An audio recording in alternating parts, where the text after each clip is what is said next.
Hoy nos visita el escritor Antoni Iturbe, autor de La bibliotecaria de Auschwitz.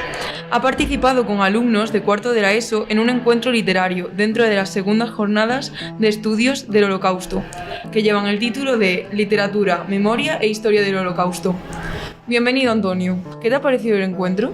Pues me ha parecido fantástico, me encanta venir a los institutos porque además hay mucha energía y hay mucha electricidad. Antonio, el libro ha tenido un gran reconocimiento tanto a nivel nacional como a nivel internacional y también ha gustado mucho a los alumnos. ¿Te esperaba este éxito? Pues la verdad es que no, y además una cosa que no me esperaba precisamente es que el libro encontrara en la gente de vuestra edad un público tan entregado, tan apasionado, tan interesado. Yo cuando lo escribí no pensé que ese iba a ser el público al que más interpelase el libro, ¿no? Recibo correos electrónicos y muchas son chicas de 15, de 16, de 17 años que realmente se sienten identificadas con esa bibliotecaria, con esa joven bibliotecaria en ese barracón de Auschwitz y que, bueno, me plantean montones de preguntas y de cuestiones, con lo cual yo estoy encantado porque además, bueno, que sea un libro que nos habla del pasado, pero que interesa a la gente del futuro. ¿Nos podrías contar cómo conociste a Dita y qué fue lo que más te llamó la atención de ella para decidir novelar su vida? Bueno, pues la conocí de una forma un tanto azarosa en el proceso de la documentación del libro, buscando un libro que hablaba de ese pequeño bloque en el campo familiar donde se guardaban los 8 libros. Era una novela precisamente que había escrito su marido, ya fallecido, Otto Kraus, y fue rastreando esa novela como apareció ella, que, bueno, con esa manera suya tan luchadora que tiene, seguía intentando que ese pequeño libro que había pasado desapercibido, que solamente se había publicado en inglés, se siguiera vendiendo, ni que fuera una pequeña página en internet que la había hecho su hijo.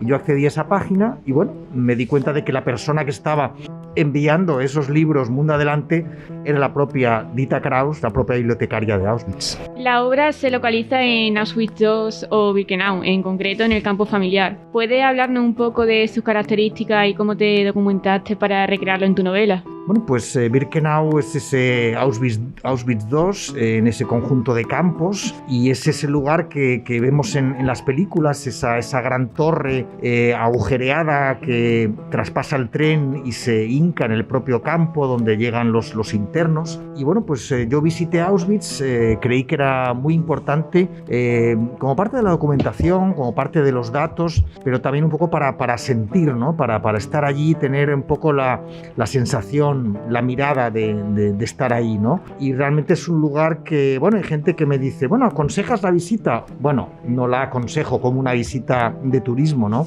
Es una visita de recogimiento, ¿no? De alguna manera es un lugar de respeto y es un lugar muy interesante para ir, pero es un lugar que te impacta, ¿no? A mí me impresionó mucho. ¿Qué importancia tienen los libros en esta novela? Pues tiene mucha importancia. Toda esta historia parte de un ensayo que yo leí sobre grandes bibliotecas que también hablaba de esta minúscula biblioteca de 8 libros. Los libros han sido muy importantes para mí en mi vida. Soy periodista, soy escritor y que sobre todo soy lector, ¿no? Y que, bueno, yo soy una persona muy corriente, muy anodina, pero que los libros han hecho que mi vida sea extraordinaria y que haya vivido aventuras increíbles a través de los libros. Y de alguna forma, en esta novela se hace un homenaje a esa pequeña biblioteca, ¿no? Que consiguió a través de esos libros transmitir a esos niños pues la alegría, la emoción, la imaginación de los libros y abrirles en mitad de esa noche de Auschwitz una pequeña cerillita, una pequeña luz en la oscuridad. ¿Ha leído Dita la novela? ¿Te ha dicho qué piensa de ella? Pues la ha leído y, bueno, me regañó mucho porque dice que la hago parecer una heroína, que ella no es una heroína en absoluto, ella es una persona muy modesta, muy humilde, muy sencilla y bueno, pues si hago una exageración es culpa mía, ¿no? Porque ella es una persona que jamás quiere ponerse ningún tipo de medallas y ella me dice que, bueno, que lo que hizo allí no fue más que lo que hicieron otras personas, ¿no? Ella siempre pone el ejemplo de que le encargaron que cuidara de los libros, pues si le hubieran dado una escoba se habría puesto a barrer. Pero para mí realmente las personas que hacen en los momentos difíciles y terribles, terroríficos como ese momento de Auschwitz, que hacen simplemente lo que tienen que hacer, que aguantan el tipo como lo aguantó ella, con esa sencillez y con esa humildad, para mí son héroes. Me interesan más esos héroes que no los héroes de las películas americanas llenos de medallas y de chatarra. Me interesan esos héroes de lo cotidiano. Si tuvieses que destacar una característica de la personalidad de Dita, ¿cuál sería? Pues su firmeza, ¿no? Su firmeza de carácter, ¿no? Dita Kraus a sus 91 años sigue siendo una persona firme, que no se arruga, que le dice a todo el mundo lo que piensa, incluso a mí mismo. Cuando me tiene que regañar, me regaña, y cuando algo no le gusta, lo dice, ¿no? Es una persona de una franqueza y de una entereza y de una dignidad asombrosa. ¿En la actualidad se le da la importancia que se merece a la lectura? Pues me temo, sobre todo en España, me temo que no. En España absolutamente no. Creo que está muy abandonada, ¿no? En los planes de estudios, ¿no? Es como una especie como de mosca que pulula por los programas educativos. Hay unas lecturas obligatorias, pero muchas veces no están acompañadas un poco del cariño, ¿no? que merece la lectura como ventana, ¿no? Ventana a muchas cosas, al conocimiento, a la imaginación, al ejercicio de ordenar tus ideas, el lenguaje. Bueno, yo creo que aporta tantos beneficios que debería tener un lugar muchísimo más destacado que el que tiene. Bueno, Antonio, ¿nos podrías contar un poco la temática de tus futuras novelas? Bueno, pues después de esta próxima, en la que hago un viaje un poco al mundo de mi infancia, pero también a la actualidad, estoy escribiendo actualmente una novela que no sé si publicaré, porque no sé si eso irá a alguna parte, ¿no? Pero que forma parte de mis curiosidades, ¿no? Las cosas que me mueven la curiosidad, y una de ellas es el mundo de la prehistoria, y estoy escribiendo una novela ambientada hace 35.000 años, y bueno, estoy tratando de contar qué sucedió en la península ibérica hace 35.000 años, cuando vivían los hombres de Neandertal y llega los sapiens, ¿no? Llegan nuestros abuelos, ¿no? Nuestros tatarabuelos, y los neandertales desaparecen, ¿no? Y bueno, pues ese momento, digamos, de conflicto, de que los antropólogos no se acaban de poner de acuerdo en qué sucedió, bueno, pues recurriremos un poco a esa especie de bola de cristal de la imaginación para contar qué pasó, ¿no? En ese momento, digamos, de choque de culturas hace 35.000 años. Al final, Dita se casa con un superviviente, y tras años, pues este superviviente escribe libros como The Painted Wall. ¿Pero hay algún otro libro que quiera destacar de él? Bueno, él escribió algunos libros de cuentos. En español solamente se ha publicado, y ahora muy recientemente, pues efectivamente de Painted Wall, que lo han traducido aquí como el maestro de Auschwitz. Y él escribió libros de relatos,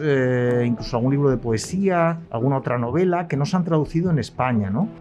Sí que yo he leído muchos libros sobre el mundo del Holocausto en estos años, y hay muchos que me han impresionado mucho, que me han sido muy útiles, muy interesantes, pero si tuviera que destacar uno, para mí el diario de Ana Frank es el libro que a mí más me ha impresionado, ¿no? Porque quizás es el libro que tiene menos datos, porque no es la obra de un historiador, sino de una muchacha que escribe su diario encerrada detrás de una pared, y Ana Frank ni siquiera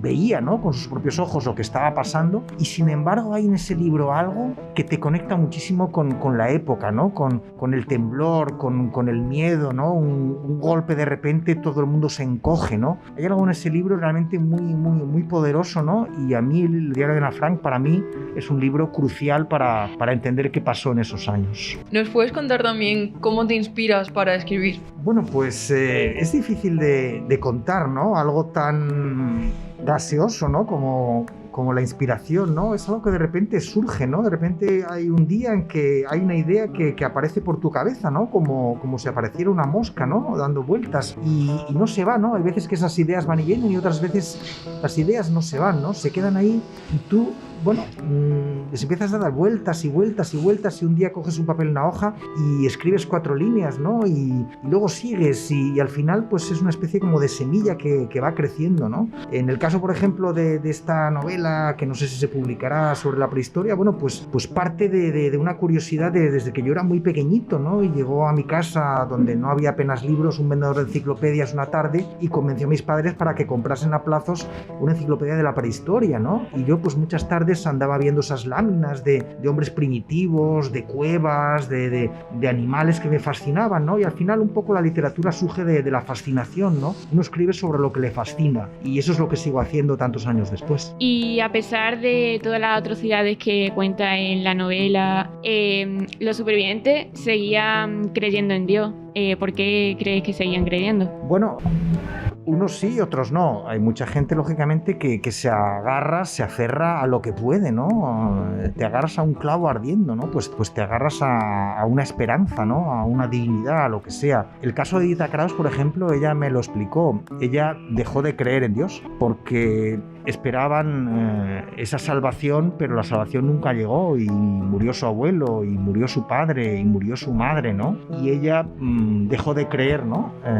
Hasta el día de hoy, ¿no? Ella vive en Israel, que es un país muy creyente, ella es muy respetuosa con todos los dogmas y con todo el sábado y con todo lo que son los hábitos y costumbres judías, pero ella me confesó que había dejado de creer en Dios. Y por último, ¿puedes decirnos cuáles son tus planes de futuro? Pues bueno, yo sigo escribiendo, ¿no? Porque escribir al fin y al cabo es una especie como de compulsión que no puedes parar, ¿no? Y bueno, pues mis planes son seguir escribiendo, ¿no? Seguir poniendo palabras una tras de otra. Voy a publicar una nueva novela en el mes de junio, la editorial Seis Barral. Es una novela donde hablo del barrio donde crecí, de mi infancia, un poco de esa idea de si podemos volver al lugar donde fuimos felices, ¿no? Y bueno, pues se titula La playa infinita. Y esa ya está para publicar, pero ya estoy escribiendo otra y luego otra, ¿no? Esto es un poco como el fumador que no puede parar de fumar, ¿no? Pues bueno, yo no puedo parar de escribir y eso me hace feliz. Bueno, pues ha sido un placer tenerte con nosotros y esperamos volver a tener noticias tuyas, por ejemplo, con otro éxito literario.